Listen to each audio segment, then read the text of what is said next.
Previously at the Bluestone Villa. The last time our house is going to look like this. I'm going to take you back in time to Thursday the 11th of March now, which was the day that we had the scaffolding put up.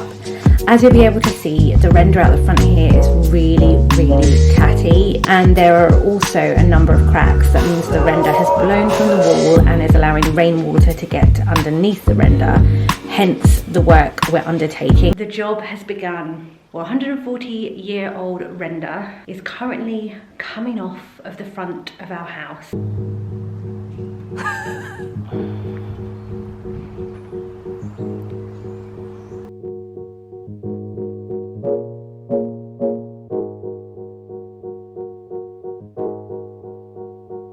We actually realise that it's where probably the original Victorian scaffolding.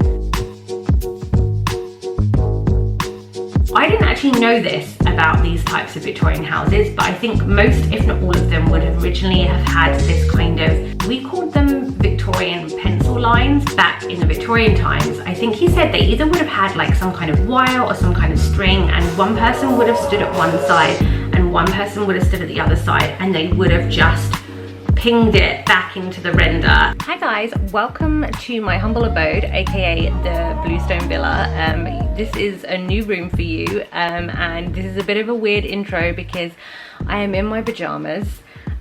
And this is like in retrospect intro. So if you saw my video on Sunday, you will have seen that it cut quite short, and I just put up a little bit of a message to say essentially that I cut the video in half because it was quite long if I kept it together.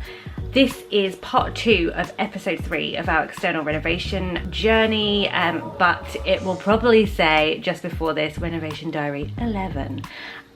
You know, we're just mixing up the numbers a little bit, but yeah, I just wanted to do a quick intro. So following suit from the last episode, I'm going to be talking through the next stage of our external renovation process, which was the prep work prior to painting. So far we've seen the scaffolding go up, we've seen the render come off the front, we've seen the render go back up on the front, and the Victorian pencil lines put in.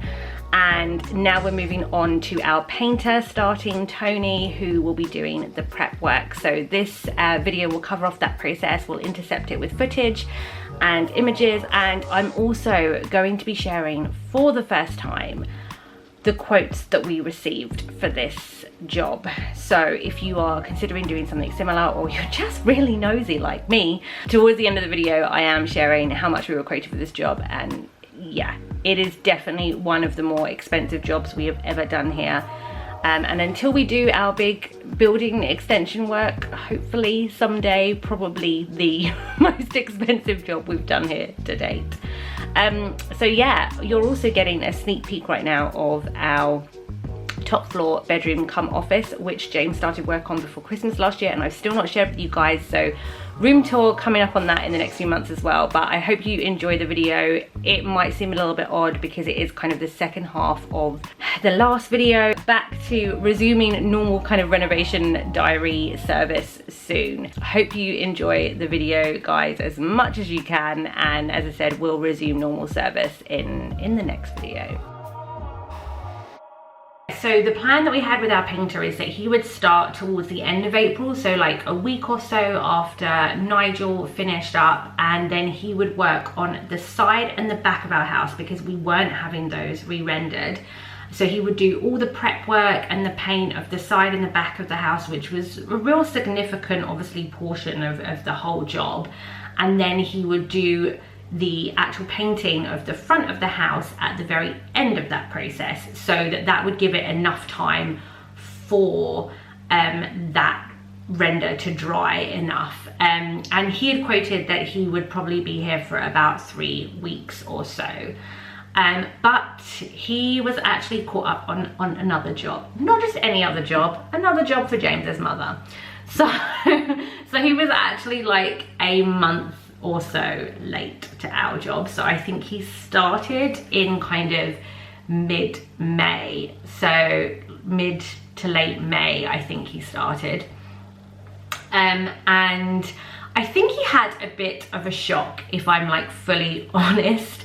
He actually came to view our house a year ago, so in the summer of 2020, and he quoted us a little while after that. And I think it was one of those things that he had just kind of forgotten, like how big the house was. And that's not me being like, oh, my house is so big, but we've got a really tall house, so like our footprint is not that massive like on the plot itself, but it's just very tall. So yeah, so I think he just forgotten how tall the house was. And on top of that, obviously you don't really know what it's going to be like until you start the job. And honestly, there was just a lot more prep work involved than he had anticipated. Essentially, I think we had had less work done on our render over the years than we had thought there was. So actually the layer of render was really thin, which I did touch on in the last video, and the render that we obviously hadn't had done was just very crumbly when you actually got to it. And you there were certain areas where the paint just when he picked at it a little bit was really flaked off, and he was concerned about that, about like additional paint clinging to it. So he said it was really like grainy and what have you. So he actually tried to strip one whole kind of side of our house, which he tried his best. We used all kinds of paint strippers, and he did get a big section of it off, but it was just really difficult to get it all off, and it was just going on and on and on. And James was thinking time and also money that we don't have any to be doing anything too weird and wonderful. So we did tell him eventually, like, look, just get it to the right space, but let's not go mad, because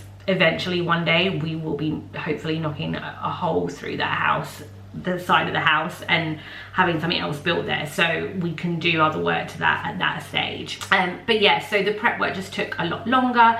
Some of the cool things that he did that I thought was just really like the next stage in the process that I just was things that you just don't expect, was that he, and I will try and insert a picture if I have one, I'm so hoping I do have one, but the windowsill pieces, they're like big stone or like concrete, I don't really know what they are, but like they're like concrete or I don't know what, but big windowsills. He would sand those down because they were in quite poor condition in places, and some of them had cracks, and it was amazing how deep those cracks became as soon as you sanded over it a little bit. Just whole chunks of this stuff would come off, and it's just the age of the property.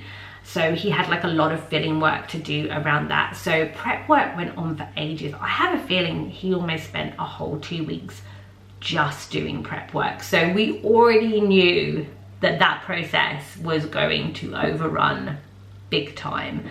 On top of that, we also got him to work on some of the detail even on the front of our house. So Nigel had done most of that work, but the one last piece of that puzzle was we have these beautiful detailing pieces around our bay window, and some of our neighbours' ones, you can kind of just see the detailing a lot clearer. And unfortunately with ours, it just looked like loads of gloopy paint was on it. And I just thought we could just not bother and just paint over it. You know, it's the kind of thing that, like, obviously I know and I'm looking at it, but like really most people are just gonna walk past it. But I just didn't want to do that, so we did get him actually to strip those down. So that was another day or two's like additional work on top of that. So he stripped those down. They were absolutely not perfect. Actually, some of it had kind of washed away anyway once you took the paint, like the paint off. Almost like we thought of it as like a bit like acid rain, like had that kind of weathered it in some way. So yeah, they weren't perfect, but they look so much better than they would have been if we had just painted straight over. So I'm really super happy with those. One of them, interestingly enough, had like this big nail in it. So we think, or like, yeah, this big nail, like really big.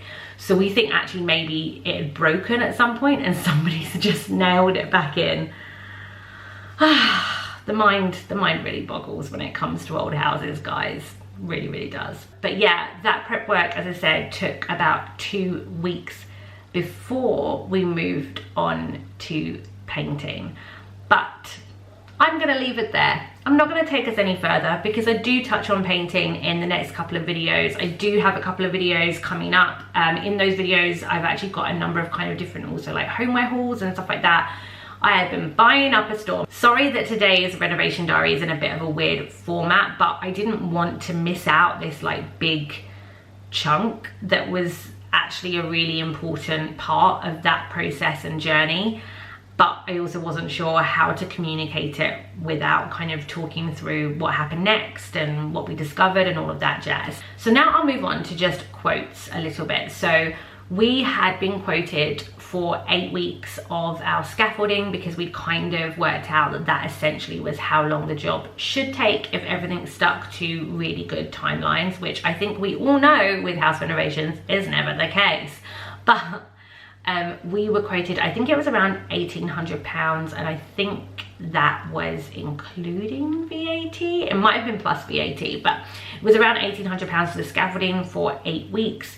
And then we would pay £60 for every week that we had the scaffolding up after that. So just to give you a bit of an indication. We also got a portaloo because obviously we were doing this in like full-on lockdown time again, and we also only have one bathroom, it's upstairs, and I have white painted stairs. So the thought of somebody having to traipse up the stairs in muddy boots every day for weeks on end in the middle of a global pandemic just didn't feel like it was just necessary. So we actually hired a portaloo for the job as well, which was charging us at £25 per week. And actually, I tell you what, COVID or no COVID, I would do it again.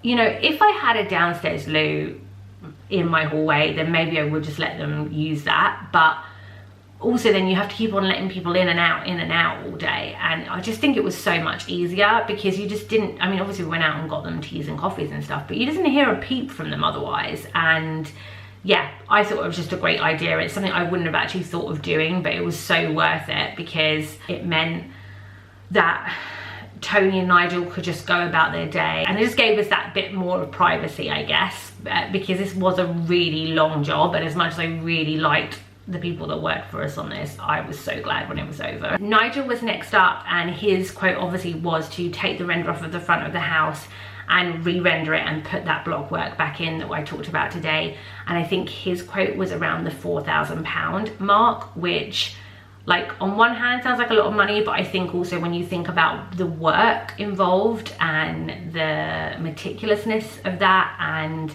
just, you know, how much work is involved for one person, I really don't think that that is an unreasonable amount to do that work. But that was just to do the front of our house, just to put that into perspective. It wasn't the whole house.